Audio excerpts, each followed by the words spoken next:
Hey guys, it's Carlotta from Body Candy.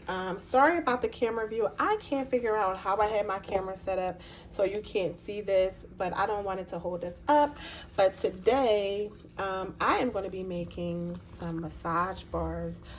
This is a 4-pack massage bar mold. I got it from off of Amazon. I have to get the link for you guys. I'll put it down below so you can purchase.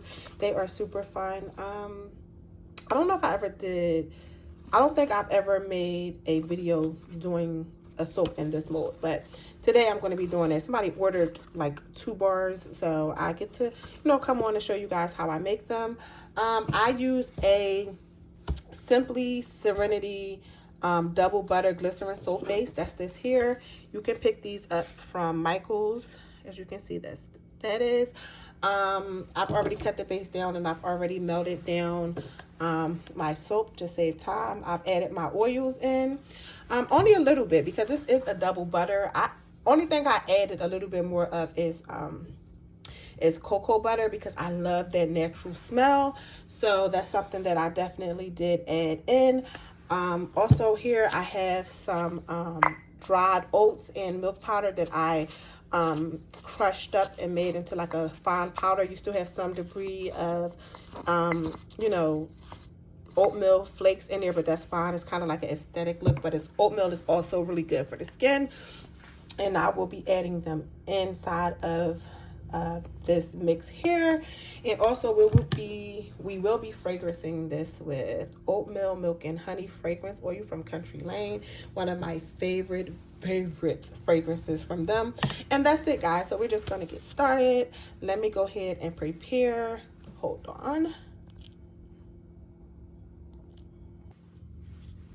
Okay, guys, I had a quick little switch up here. Okay, so now I am going to put in my milk powder and my oats. I'll put in some because I can always save some for later. And I'm just going to move them around. I try to put them in when the soap isn't really hot.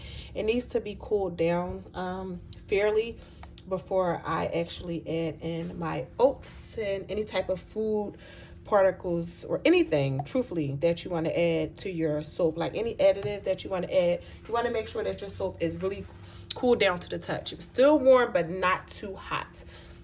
Because that, for me, it's just like, ugh, I don't like that. I know some people, make this and they feel like they don't have to add a preservative or anything like that. When I add in oats, I kind of do add a preservative. That's just my personal preference, but you don't have to. Because whenever I put food in something just to make me feel better, and you don't have to do it, but just to make me feel better, I just do. It just makes me, feel more secure when I'm making things, because you just never know. It's never happened to me, but I'd rather, be safe than sorry. So here's the mix here. It kind of looks like Frosted Flakes a little bit when it's, all the way melted down. So I let it get fairly thick because I want it to be nice and thick before I pour, to make sure that oatmeal stays suspended, because this is not like a suspended base. You're pretty much making a movement on your own, and whatever happens when you pour it in the mold is whatever happens. But you know how melt and pour is. It tends to do that. I'm looking for my alcohol bottle so I can spritz these. Hold on. Okay, I found my alcohol bottles. Okay, so all you're going to do is you're going to take and pour them into the mold. You don't have to pour it all the way to the top. I never really do. But, it's your preference, because the bars are really big. You'd be surprised at how big these bars actually get. So we're going to pour them in here. Nice size. Add a little bit more here. Not too much. And I have some left over, and I'm gonna just add it in here, and I'll just peel the melt and pour out later. That's why I love melt and pour so much, because you just peel it out of whatever. You don't even have to worry about, wasting any soap. Or you can pour it in something small and make it into a sample, but I would just remelt it if I need to, or just pull it out and use it. So that's that. And as you can see, because it's nice and thick, you don't even really need Let me zoom in so y'all can see. Any spray, barely, because it's nice and thick already. You can decorate the top with some more, you know, what is it? Your little powders that you use if it's food or whatever. It could be poppy seeds. People put different types of additives in their soaps, and you know, once you do that, you just sit and let them cool for a few hours, and I'm going to do that and I'll be right back. Okay guys, I'm back. So we have our massage bars here. I am about to unmold them. They sat for about an hour. They didn't really take that long because before I poured them, I told you guys it was already pretty much solidified. Not solidified, what's the word I'm looking for? It was pretty much already pretty cool to the touch. So when you pour like that, it tends to not take as long because the soap doesn't have to cool down as much. So I'm just going to unmold these. So all I do is break it apart. Now, sometimes you can lose some of your little massage baby little pieces.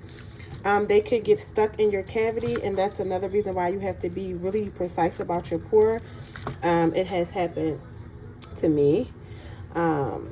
It is a nice, even pour. They look really, really, really good. This light is so bad right now. Let me zoom out some, y'all. Hold on. Okay. They smell so good. Oh my gosh. So that's the first one. And I love that the oatmeal kind of turns it like a cream kind of color. It's amazing. Look at that gorgeous soap right there. That's my favorite. You even got the pieces behind. You got them on the sides. So it really makes a difference when you are making these that you pour at a cooler temperature, because you want things to be right all the way through, because you don't want all of the your little oatmeal and things like that just to be gathered just in here. But with these, when you pour it at a warmer temp, they get all over the soap, and that's what we love. Trying to get away from that bright light. So here they are, and I'll get those little pieces out. They came out beautifully. I am so happy with these. And like I said, guys, you can do these in any color. It's so late, y'all. I'm sorry. Any color you want. You know, I'm a color girl. But these were requested, so that's why I did them this way. You can add flowers to them. You can add different things. Sometimes the roses can turn green. But even with that, it still looks beautiful. I sell these on my Etsy shop. And they have the rose inside. Is absolutely gorgeous. So guys, here's for the night, and I will see you guys next time. Bye bye.